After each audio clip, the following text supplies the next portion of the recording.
أهلاً بالجميع. موضوعنا اليوم يهم الكثيرين، وهو دليل شامل لاستيراد سيارة أقل من 3 سنوات للجزائر.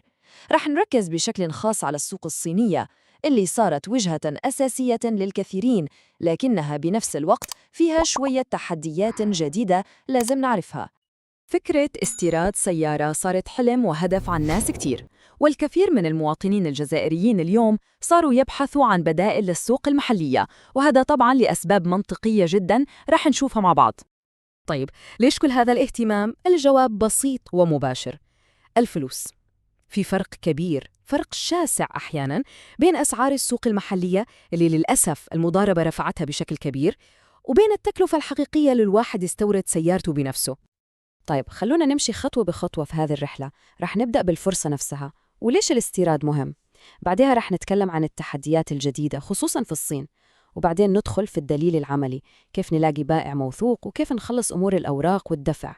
وطبعاً رح نتابع رحلة السيارة في الشحن والجمارك عشان نوصل في النهاية للجواب على أهم سؤال: هل القصة كلها تستاهل التعب؟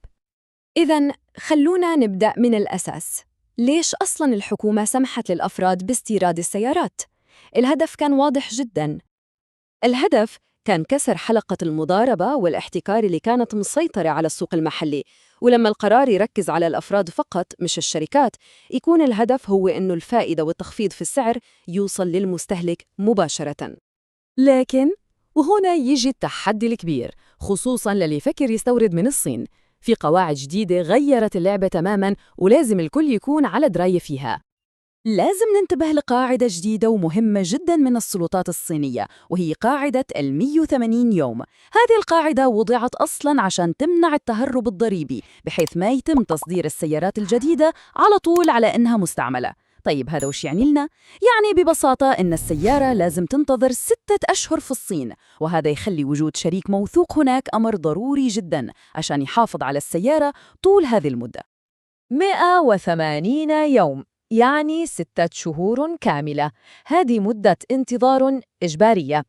نقطة أساسية لازم الكل يحطها في الحسبان، وهو يخطط لعملية الاستيراد، لأنها تؤثر على الجدول الزمني كله. يعني القصة كيف تصير؟ بسيطة. من أول يوم يتم فيه شراء السيارة وتسجيلها في الصين، يبدأ العداد يحسب، وبعد ما تمر 180 يوم السيارة تكون جاهزة قانونياً للتصدير. وهذا بالضبط اللي وصلنا للسؤال الأهم والأصعب يمكن. مع كل هذه التعقيدات، كيف ممكن نلاقي شخص أو شركة نثق فيها في الصين عشان تكمل هذه الصفقة؟ لأن محاولة الواحد يسوي كل شيء بنفسه بصراحة مهمة شبه مستحيلة. رح تواجه حواجز اللغة ومنصات تواصل صينية غير معروفة عندنا، والأخطر من كل هذا صعوبة التحقق من مصداقية البائع. وهنا تيجي النصيحة الذهبية من الخبراء. الحل هو التعامل مع شركات يملكها جزائريون وموجودة في الصين. ليش؟ لأنهم يفهمون السوقين الصيني والجزائري، والأهم إنهم عارفين بالضبط إيش هي متطلبات الجمارك الجزائرية. تمام، لقينا الشركة الموثوقة. الحين ندخل في الجد، مرحلة الأوراق والدفع. هذه المرحلة فيها خطوات واضحة ومهمة جداً لضمان عملية شراء آمنة ومضمونة. أول وأهم شيء، اختاروا سيارة تكون جاهزة للشحن فوراً لتجنب أي تأخير. بعدها لازم يتم توقيع عقد شراء مفصل وواضح. والأهم من كل هذا هو ترتيب طريقة دفع قانونية وآمنة، مثل الدفع بالدينار لممثل الشركة في الجزائر. وفور إتمام الدفع لازم يتم استلام الرقم التسلسلي للسيارة وكل الوثائق الأساسية فوراً. هذه نقطة ما فيها أي تفاوض. طيب، إيش هي الأوراق اللي لازم تكون في اليد؟ خلونا نعددهم: عقد الشراء، الفاتورة، شهادة المنشأ اللي هي بمثابة شهادة المطابقة، وأخيراً بوليصة الشحن. هذه هي المستندات الأساسية اللي تضمن عملية استيراد قانونية وسهلة. تمام، السيارة صارت في طريقها. الحين كيف نتابع رحلتها الطويلة؟ والأهم، كيف رح تكون إجراءات الجمارك في الجزائر؟ السر كله في وثيقة اسمها باليصة الشحن أو الBL. هذه الوثيقة فيها رقم الحاوية، وهذا الرقم يسمح للمستورد إنه يتابع حركة سيارته خطوة بخطوة على الإنترنت من مينا لمينا. وهنا في خبر حلو جداً لكل اللي فكر يستورد. الجمارك الجزائرية طبقت نظام جديد عشان تسرع الإجراءات وتخفف من الانتظار الطويل في الموانئ اللي كان يعتبر كابوس حقيقي للمستوردين. هذا النظام الجديد اللي يسمونه سند العبور المؤقت أو TPD فعلاً غير كل شيء.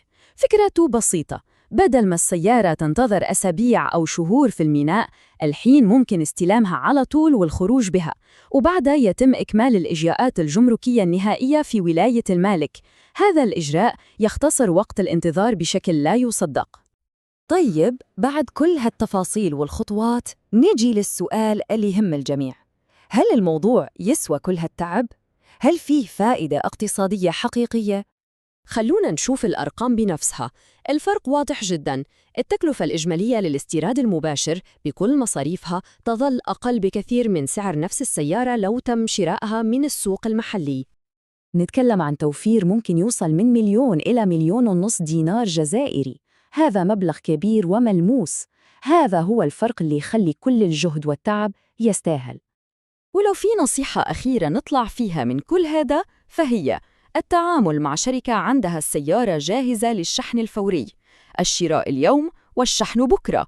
هذا يقلل المخاطر والتأخير لأقصى درجة. إذن الحين الصورة صارت أوضح، المسار معروف والتحديات مفهومة والفرق في السعر كبير. لكن يبقى السؤال الأخير: هل هذه المغامرة بكل تفاصيلها هي الخيار الصحيح والمناسب للجميع؟